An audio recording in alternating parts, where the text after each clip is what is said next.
یا جو external factors ہیں, جو انٹرنل معاملات ہیں, وہ ایسے ہی ہیں کہ حکومت اتنا ہی کر سکتی ہے؟ بیکاز گورنمنٹ جو ہے ظاہر ہے اپنے ان فیصلوں کو جسٹیفائی کر رہی ہے, کوئی نہ کوئی توجہ تو دے رہی ہے. جی سینیٹر صاحب. مجھ سے پوچھ رہی؟ جی سینیٹر صاحب. ہاں, اس میں ایسا ہے کوئی نہ کوئی توجہ تو یقیناً جو ہے نا وہ حکومت دیتی ہے, ہر حکومت دیتی ہے اور اس کوشش کرتی ہے کہ جو ہے نا وہ اپنی پوزیشن ایکسپلین کرے. مگر کیا آپ نے کسی حکومت میں یہ بھی دیکھا ہے کہ کسی چند دن پہلے جو ہے یا ایک دن پہلے ایک فگر جو ہے نا وہ پرائم منسٹر کو دی جائے اور وہ پرائم منسٹر اس کو جو ہے نا ایگری کریں اور پھر دوسرے دن ان کو آ کے اس کو واپس ریورس کرنا پڑے پارٹلی؟ تو کیا وزیر اعظم کے لیے اس طرح کا کام جو ہے وہ دیا جا سکتا ہے؟ اس سے حکومت کی جو ہے نا وہ پورے اس کا جو نظم ہے وہ واضح ہو جاتا ہے. بالکل ٹھیک ہے. گورنمنٹ کا جو ایک نظم ہے, جیسے آپ نے درست کہا, وہ تو خاصا یہاں ہوتا ہے اس طرح کے معاملات کے اندر کہ جب ایک ڈیسیجن لیا جائے اور کچھ گھنٹوں کے اندر اسے وڈرا کر لیا جائے, پھر اس وڈرال کا کریڈٹ بھی لینے کی کوشش کی جائے. مجھے ایک بریک لینی ہے, بریک سے واپس آگے کچھ اور ایشوز پہ بات کریں گے ہمارے ساتھ.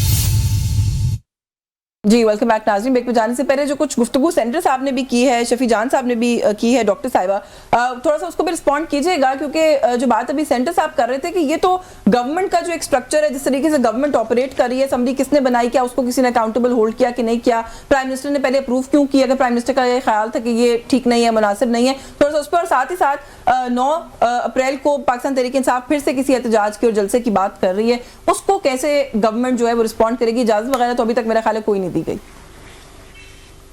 دیکھیے, پہلی تو بات انہوں نے کہا کہ ہم نے آئی ایم ایف کے پروگرام میں ہوتے ہوئے بھی پیٹرول کا یہ کیا وہ کیا, تو یہ بالکل انہوں نے اس لیے کیا جب ان کو پتا چل گیا کہ ان کا ووٹ آف نو کانفیڈنس آنے والا ہے. اور انہوں نے خود کہا کہ ہم یہ کانے بچھا کے جائیں گے پاکستان کی معیشت کو تباہ کرنے کے لیے, اور وہ ان کا رزلٹ صحیح نکلا. پہلے سب سے برا آئی ایم ایف کے پروگرام پاکستان کی ہسٹری میں انہوں نے کیا, اور اس کے بعد خود ہی اس کو ختم کر کے اور اس کو وائلیٹ کر کے یہ لوگ نکل گئے. ان کو پتا تھا ہماری گورنمنٹ ختم ہونے لگی ہے, اور اس کے بعد جو پاکستان تھا وہ ڈیفالٹ کی طرف خدا نخواستہ چلا گیا.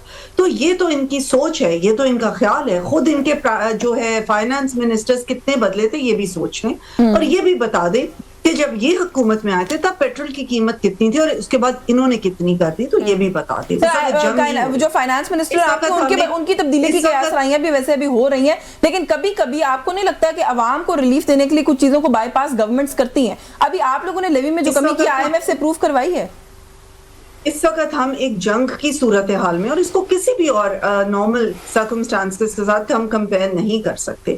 پرائم منسٹر نے صرف یہ 80 روپے ہی کم نہیں کیے, اور ان کے آسٹیرٹی میجرز آپ دیکھیں, تمام منسٹرز کی 6 مہینے کی تنخواہ انہوں نے ختم کی, 25% تمام لوگوں کی جو وہ ہے ان کی ختم کی ہے. گورنمنٹ نے اپنی پیٹی کسی ہے, بہت سارے اخراجات. وہ کہہ رہے ہیں 37 گاڑیوں میں قافلہ لے کے جاتے ہیں پرائم منسٹر, کون سی آسٹیرٹی کی ہے؟ اور انہوں نے تو خیر تنقید برائے تنقید کرنی ہے نا, انہوں نے تو ان کی باتیں تو صرف تنقید برائے تنقید ہے. یہ اپنے اوپر دیکھیں کہ یہ خود کیا کرتے ہیں, کیا کیا انہوں نے, اور پاکستان جلسے کی اجازت دیں گے پاکستان تحریک انصاف کو؟ چلے تھوڑا سا یہ اس صورتحال میں جبکہ افغانستان کے ساتھ بھی ہمارے حالات کشیدہ, ان کو بھی ہم مینج کرنے کی کوشش کر رہے ہیں. ادھر سے انڈیا ہمارا دشمن ہے اور ادھر سے خطے میں جنگ چھڑی ہوئی ہے. اس کی بجائے کہ یہ دیکھیں کہ پاکستان کی سیکیورٹی کے بارے میں ہم نے کیا سوچنا ہے, یہ ایک ہی رٹ پہ لگے ہوئے ہیں. آبویسلی اس حالات میں کسی بھی قسم کی بد امنی یا انتشار پھیلانے کی ہم ان کو اجازت نہ دیں گے, نہ ہی دے سکتے ہیں. اس وقت پورے خطے کے اندر یہ سوچنا چاہیے کہ پاکستان کو کس طریقے سے ہم بہتری سے اس پرابلم میں سے نکال. چلے میں بس وقت بھی کیونکہ لمیٹڈ ہے, سب کو میں نے شامل کرنا ہے, بٹ ایک سیاسی جماعت کے جلسہ کرنے کی جو اپلیکیشن ہے یا وہ جو کہہ رہے ہیں کہ وہ جلسہ کرنا چاہتے ہیں, اس کو آپ اگر انتشار آپ اس کو انتشار کہہ رہی ہیں, یہ زیادتی جماعت نہیں. چلیں شفیع جان صاحب, آپ انتشاری جو ہے وہ انہوں نے کہا کہ یہ ٹولہ ہے پاکستان تحریک انصاف, اور انتشار پھیلانے کی اجازت نہیں مل سکتی. دیکھیں پہلی بات یہ ہے کہ پچھلے کئی سالوں سے تحریک انصاف کو پنجاب میں کسی شہر میں این او سی نہیں ملی جلسے کے لیے سوائے سنجانی پہ, اور لاہور میں انہوں نے ایک این او سی دی تھی, وہ بھی کچھ ٹائم لیمٹ کے لیے دی تھی, اور سٹیج پہ چڑھ کے پھر وہ ساؤنڈ بند کرنا, لائٹیں اٹھانا. وہ کہتے ہیں 9 مئی کے بعد اعتبار نہیں کیا. ہر صورت میں لیاقت باغ میں جلسہ ہوگا. ہم نے این او سی اپلائی کی ہوئی ہے, کمشنر پنڈی نے ابھی تک این او سی جاری نہیں کی. ہم کل عدالت جا رہے ہیں, اس کے خلاف ہم عدالت سے این او سی لینے کی کوشش کریں گے.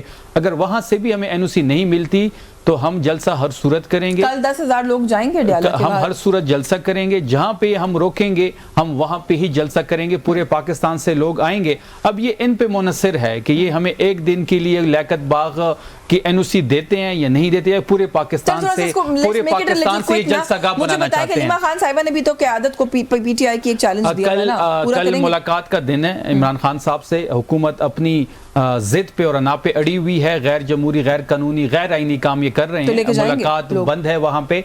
علیمہ آپا کی کال انہوں نے کی ہوئی ہے عہدیداروں کو, تمام عہدیداروں کو وہاں پہ پہنچنا چاہیے. ہر عہدیدار کی یہ ذمہ داری ہے. اگر کوئی نہیں پہنچ پاتا یا نہیں آنا چاہتا تو اس کو اپنے عہدے سے علیحدہ ہونا چاہیے, اس کو ریپلیس کر دینا چاہیے. عہدیدار انشاءاللہ کل سب تمام آپ لوگ وہاں پہ جو ہے وہ کہہ رہی ہیں اتنا نمبر پورا کریں گے. کوئک کامنٹ کر دیجیے گا. ایک بڑی تنقید ہو رہی ہے پاکستان تحریک انصاف کے اوپر کہ ایک سینٹ کی نشست کا ٹکٹ, اس کو لے کے جو تگ و دو دیکھی ہم نے PTI کے اندر, اس کی عادی کر لیتے خان صاحب کی رہائی کے لیے, شاید کچھ بن جاتا. دیکھیں یہ تو تحریک انصاف کی سب سے پاپولیرٹی کی آپ دیکھ لیں کہ ایک سینٹ سیٹ کے لیے 53 لوگوں نے اپلائی کیا ہے. کل عرفان سلیم صاحب کو ٹکٹ ایوارڈ ہو گیا ہے, تو اس کے بعد کسی نے 53 لوگ اڈیالہ کے باہر نہیں ہوتے نا سر منگل کو. اس میں ہمیں خان صاحب کی بے بسی بھی نظر آ رہی ہے نا, آپ کی لیڈرشپ کی بے بسی بھی نظر آ رہی ہے. میں نے وہ کلیئر کر دیا کہ جو عہدیدار اڈیالہ نہیں آتا اس کو اپنے عہدے سے علیحدہ ہونا چاہیے. کی بات ہے نا, میں تو ایک جنرل آپ لوگوں کی بات کر رہی ہوں. 53 لوگوں نے اپلائی کیا تھا. عرفان سلیم کو آج ایوارڈ ہو گیا ٹکٹ. ایک کورنگ کینڈیڈیٹ ان کے ساتھ ہوگا. عرفان سلیم ہماری امیدوار ہیں اور اسی کو کامیاب کرایا جائے گا. آپ جو عہدیدار والی بات بھی کریں, اٹس اے بگ نمبر, 60,000 عہدیدار ہیں پاکستان تحریک انصاف. بالکل تمام لوگوں کو پہنچنا چاہیے. 60,000 لوگوں کو جو بھی عہدیدار ہے, 60,000 تو نہیں پہنچ سکتی, کسی کی بھی وہ ہو سکتی ہے, لیکن عہدیداروں کی ذمہ داری بنتی ہے کہ وہ اڈیالہ پہ عمران خان صاحب کے لیے وہاں پہ آئیں, اور یا پھر اگر یہ وزن وہ نہیں اٹھا سکتے تو پھر اپنے عہدے سے علیحدہ ہو جائیں. صاحب کی ملک کی جو پولیٹیکل اس وقت ساری سچویشن ہے اس کے اندر ظاہر ہے آپ کی جماعت جو ہے وہ ایک بڑی امپورٹنٹ پلیئر ہمیشہ کنسیڈر کی جاتی ہے. مولانا فضل الرحمان صاحب کے ساتھ سے گزشتہ ہفتے بلاول بھٹو, GDA کا ایک وفد اور ایاز صادق صاحب, یہ 3 ڈیفرنٹ بڑی امپورٹنٹ میٹنگز ہوئی ہیں. کچھ تھوڑا سا سر بتا سکتے ہیں ہمیں کہ کس بارے میں تھیں, کیا کوئی آفرز آئی ہیں ان تینوں جو ملاقاتیں, ان کے اندر جمعیت علماء اسلام جو ہے کسی چیز پر غور کر رہی ہے اس وقت؟ نہ کوئی آفر آئی ہے, نہ کسی آفر پہ غور کیا جا رہا ہے. آج آپ نے مولانا کی پریس کانفرنس دیکھ لی ہوگی. ساری چیزوں کو آپ اس کے ریفرنس سے دیکھ لیجئے گی. آج کی پریس کانفرنس کو آپ کو بڑی آسانی سے جو ہے نا بہت ساری چیزوں کے جواب مل جائیں گے. باقی ہمارا جو ہے نا وہ چونکہ معاملات جو ہے وہ ایران والی جنگ کے حوالے سے ہم نے سلو کر دیے تھے, گزشتہ 1 مہینے 1.5 مہینے سے معاملہ سلو تھے. اب 12 تاریخ سے جو ہے مردان میں جلسوں کا آغاز ہونے جا رہا ہے اور یہ شاید آگے تک چلے. اگر اللہ کرے کہ ہمارا جو ہے نا انٹرنیشنل سینیریو میں معاملات سیدھے ہو جائیں, پھر ملک میں جو ہے نا سیاست کو درست کر دیں گے انشاءاللہ. صحیح. اور جو جلسے آپ لوگ کر رہے ہیں وہ میرا خیال ہے کوئی جوائنٹ تو کوئی معاملہ بنا نہیں اپوزیشن کے ساتھ, تو جب آپ KPK کی ہم بات کرتے ہیں تو PTI کے خلاف بھی جلسے ہو رہے ہیں پھر آپ لوگوں کی طرف سے؟ ظاہر ہے ہمارا تو 2024 کے پورے الیکشن کے اوپر جو ہے نا وہ سارا ہم اس کے حوالے سے بات کرتے ہیں کہ 2024 کا سارا الیکشن غلط ہے. PTI کہتی ہے کہ صرف جو ہے نا وہ ایک صوبے میں غلط ہے, ایک صوبے میں ٹھیک ہے, باقی سب غلط ہے. تو یہ ممکن نہیں ہے بات. جو لوگ جنہوں نے پلان کیا تھا, کیا وہ ایک صوبے میں درست پلان کریں گے, 3 صوبوں میں درست پلان کریں گے اور ایک صوبے میں غلط پلان کریں گے؟ یہ ممکن نہیں ہے. یہ بائی ڈیزائن جو ہے نا اس طرح سے تقسیم, یعنی کہ آپ لوگ کہتے ہیں کہ مکمل ریجیکٹ کرتے ہیں سارے اس کو, اور ہم سب کے خلاف کریں گے. وقت ختم ہو گیا, 1 لائن کامنٹ کر دیں تو آپ لوگوں کو بھی اپوزیشن فیس کرنی پڑنے والی ہے. سینیٹر صاحب کو مشورہ بھی ہے کہ وہ جس سیٹ پہ خیبر پختونخوا میں ان کو شک ہے وہ حلقہ ہم کھولنے کو تیار ہے. میرا حلقہ ہو, سہیل افریدی کا حلقہ ہو, کوئی بھی حلقہ ہو, یہ اس پہ ہاتھ رکھیں, یہ نام دیں, ہم کھولنے کو تیار ہیں. یہ روز فرماتے ہیں, یہ روز فرماتے ہیں اور اکثر فرماتے ہیں اور اس کے بعد پھر پیچھے ہو جاتے ہیں. آپ حلقے کا نام دے دینا, بتائیں کوئی حلقہ دیں سر. یہ اس میں ایسے کریں 10-15-20% کا جو ہے نا وہ رکھتے ہیں. اس میں یہ نہیں ہوتا کہ کس حلقے پہ آپ کو شک ہے. اس کا طریقہ کار یہ ہوتا ہے کہ آپ جو ہے نا 15-20-30% جو ہے نا وہ ایک وہ طے کر لیتی ہیں پارٹیاں, وہ ہلکے کھلتے ہیں اور جتنے پرسنٹ آپ نے طے کرنا ہے آپ مگر پارٹی سے اختیار لے کے آئیے. چلے وقت ختم ہو گیا, ویسے لیکن بڑی آفر کر رہے ہیں, جوائنٹ اپلیکیشن دیتے ہیں الیکشن کمیشن آف پاکستان. سر آپ کو پورا اختیار ہے, جتنے پرسنٹ آپ نے طے کرنا ہے طے کر لیں. میں چھوٹ نہیں مانگ رہا آپ سے, نہیں آپ اپنی مرضی سے طے کر لیں. آپ نے حلقہ کھولنا ہے حلقہ کھول لیں, آپ نے پرسنٹیج طے کرنی ہے پرسنٹیج طے کر دیں, لیکن اتنا کام کر لے کہ پنجاب میں مریم کا اور نواز شریف کا حلقہ کھول دیں. کھلوا دیں. بڑی انٹرسٹنگ کانورسیشن ہے, وقت ختم ہو گیا, ورنہ مزید ضرور بات کرتے. بہت شکریہ شفیع جان صاحب.